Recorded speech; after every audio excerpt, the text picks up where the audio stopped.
Here's another story for you from being on set. I call it the Ficore Confrontation. But before getting into this set story, I want you to listen to a short clip from one of my favorite spiritual teachers, Stuart Wilde. It's from his Custodians of Light series, the lesson on free flow. This is where he advocates the avoidance of conflict as it dissipates your energy and wastes your time. If somebody comes up to you and says, I want to argue because I think your philosophy is a bunch of horseradish, you say, it's a beautiful day and I totally agree with you. It is a bunch of horseradish. It's a bunch of absolute rubbish. You're totally right.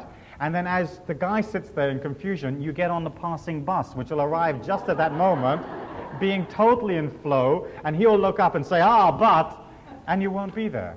If a person challenges you, you step back. The Tao sage steps back. He doesn't fight. He doesn't argue. He doesn't bicker.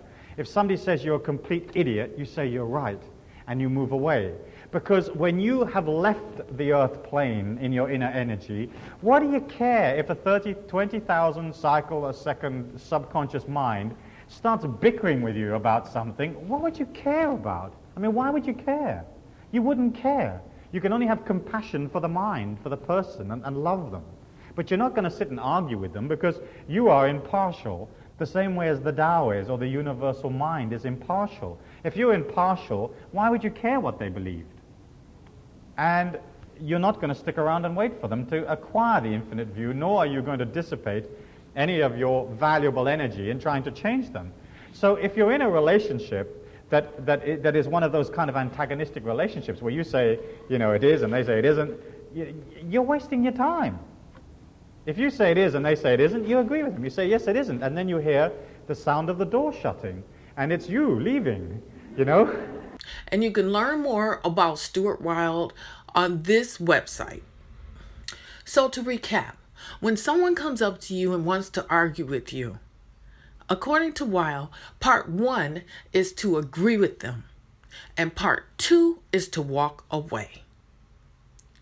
So now that we heard Stuart Wilde's take on arguments and confrontations, let's see how it plays out in this set story.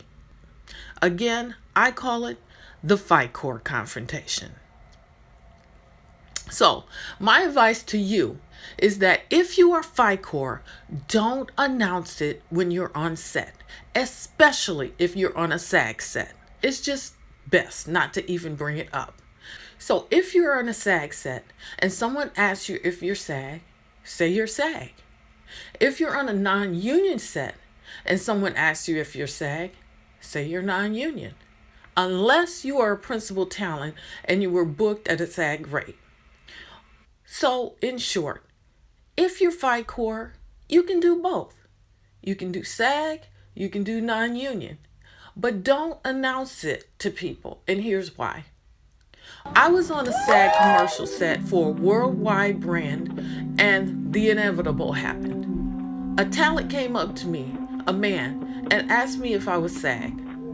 I told him I was Ficore. He said, "What's that?" Not wanting to get too deep into it, I said, basically it's where you can do both union and non-union jobs. Easy enough, right? A half a day later, on that same set, another talent, a woman who lives here in the Midwest, let's call her Liz. Liz walked up to me after she had been talking to the first guy. She began telling me that she was SAG and she liked being SAG, but in her view, there wasn't enough work here. So then she asked if I was SAG. I said, no, I'm Ficore. Then she half jokingly said, "Oh, you're Ficore? Don't talk to me anymore. Please, don't talk to me." So I started walking the set. "We're going to have a discussion about this," she said. I said, "No, I'm not really interested in having a discussion with you about this." And I didn't. I kept walking because you cannot win an argument with someone who already has an agenda or wants to rant. What's the point? So she called out after me after I was walking away, and she said, "Oh, yes, we are. We're going to have a discussion because you guys are ruining the union." But by that time, we were, like I said, we were being called to set. And once we got to set, everything was cool. When we were on set, I heard her tell another talent that she worked for a Fortune 500 company here in the Midwest. So anyway, later, she came up to me and asked me if I had booked a job that she and I were in friendly competition for. I told her I had, and she congratulated me.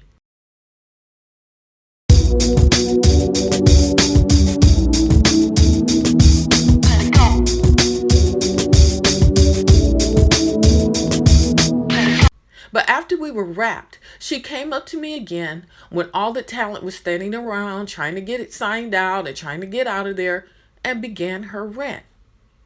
"You people are ruining the union," she said again. I said, you're absolutely right. I totally agree with you. I said, trying to, diffuse the conflict and trying to employ Stuart Wilde's, teaching on avoiding conflict. But it didn't work. She kept ranting, telling me how she had made so much money at the Super Bowl in 2018 and that the non-union people only made $300. Again, trying to diffuse the conflict via Stuart Wilde's instruction, I said, you know what? You're absolutely right. I totally agree with you. But it still didn't work. She proceeded to tell me how a Fortune 500 company had booked her for a gig and then late in the game decided to rebook the entire shoot with non-union people. Is that my fault? Okay, wait a minute. Let me think about this for a minute. Now, is it really my fault that Fortune 500 company decided to rebook that as non-union? Let me think about that. No, it's not. Ding, ding, ding, ding, ding. You are correct. She finally ended her rant by saying something like, I needed to look at it from her point of view. The irony from that last statement was almost laughable, because clearly from her irate rant, she had a completely myopic point of view on the entire situation. She never once tried to look at it from a different perspective. For example, let's say you have Frank Smith. Well, Frank lives in Michigan, and he is also SAG. But he hasn't been booked for more than a year because there's not a lot of union work in Michigan. And let's say his landlord vowed to evict him unless he pays $1,000 in back rent. And let's say Frank goes to the online site and sees a non-union job that pays $1,000 on the spot. Okay, should he A, turn down the job because he's SAG and then show up at Liz's doorstep and ask her for a $1,000 donation so that he can pay his rent and he won't be evicted? Or B, should he call up SAG and tell them that he really needs help getting a SAG job or he's going to be evicted? Or C, should he quell the fear, ignore the stigmas, and do some serious research on SAG and Ficore and give it some thoughtful consideration and make a personal decision? Well, let's examine the options here. Option A is not going to work for obvious reasons. Frank does not want to show up at Liz's door because he does not want to endure an entirely different rant from Liz on how he should pull himself up by his bootstraps. And he also does not want to be homeless, waiting on Liz to write him a check. So we're left with options B and C. Option B is not going to work because SAG does not get its members jobs. It's a great organization, but getting its members SAG jobs is not something that it does. So we're left with option C. And you have to remember that Liz works for a Fortune 500 company, so she can most likely afford to get 1 or 2 gigs a year, whereas maybe Frank works for a retail store and is in college. And so, again, it's a personal decision that Frank has to make based on his circumstances and based on a lot of different factors. Maybe sleeping on a park bench in the middle of winter next to Lake Superior will work for him. I don't know. But again, it's a personal decision. Now, back to Stuart Wild's teaching on conflict avoidance. What I learned from Liz's rant is that I did not follow Stuart Wild's instructions correctly. His instructional teaching was part one, say you're absolutely right, I totally agree with you. But part two was to walk away. While I did employ Stuart Wild's teaching, I didn't follow through with the second part. I only did the first part. I could have simply said, you're absolutely right. It's a beautiful day, and I totally agree with you. But I didn't follow Stuart Wild's instructions correctly. I only did part one. I didn't follow through with the second part. And in retrospect, I could have simply said, you know what? You're absolutely right. It's a beautiful day, and I totally agree with you.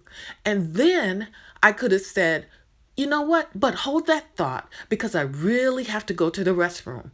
And then either wait until she leaves to sign out or come back in and go to the opposite side of the room to signal her that I was done with the conversation. Or I could have pretended that I was receiving a call on my cell phone. But you know what? I'm kind of glad that I didn't employ part two. Why? Because first of all, I learned how important it is to employ both part one and part two. And also because had I walked away, I would not have had this story to share with you for this class. So, in closing, Liz, if you're listening, it's a beautiful day. And I just want to thank you for helping me to create the content for this class.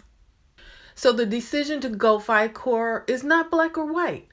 There's a lot of gray area, and it depends on a lot of different factors. And one of the big factors it depends on is how much you have and what you need. So, in short, it's a personal decision. I'm not advocating one or the other. All I'm trying to do is to give you some resources so that you can make the right decision for you. And there are many benefits. I want to reiterate, there are many benefits to being a SAG member.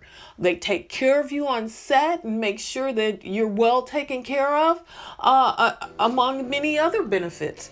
And you can find out about those benefits on sagaftra.org/membership-benefits. Or you can just Google SAG member benefits. But there are many benefits to being Ficore as well.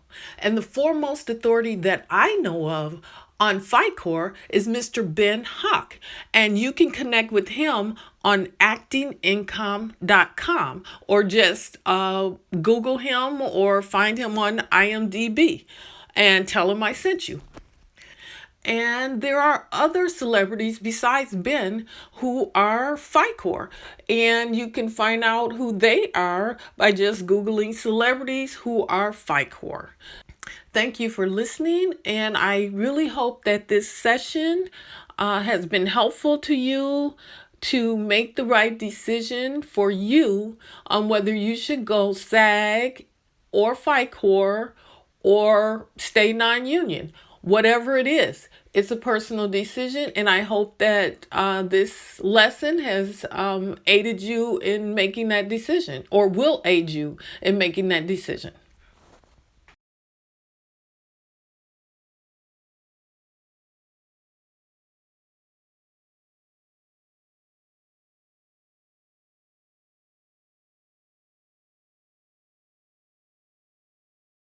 She undoubtedly thought I acted out of fear rather than strength and power.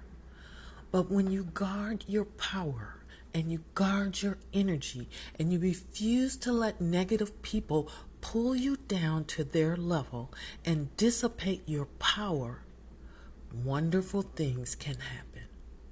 Shortly after the incident, I booked a major campaign ad for one of the biggest stars in the world. And shortly after that, I booked a major role in a film by a well-respected director whose previous film was a finalist for Bosnia's official entry at the 2016 Oscars. As for the other actor, we don't know what happened to her. But more importantly, we don't care. Because in the immortal words of Stuart Wilde, when you don't care, you're free.